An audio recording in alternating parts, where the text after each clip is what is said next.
And it's now time for the business day. And we start with the news on the foreign currency market.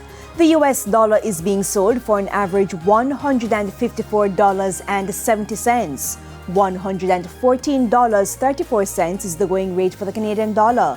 The average cost of the pound is $194.50, while it's costing an average $170.01 for the euro. And to the stock market now, the JSE index lost 3,512 points today, while the junior market index gained 40 points. Among the winners, JMMB Group 6% US dollar shares, T-Tech, Community and Workers of Jamaica CCU deferred shares, Lasco Manufacturing, and QWI Investments. On the losing side were Margaritaville Turks, Iron Rock Insurance, Cygnus Real Estate Financial Jamaican dollar shares, Jamaica Public Service 7%, and Caribbean Cement. And stay with us, we go overseas right after this break.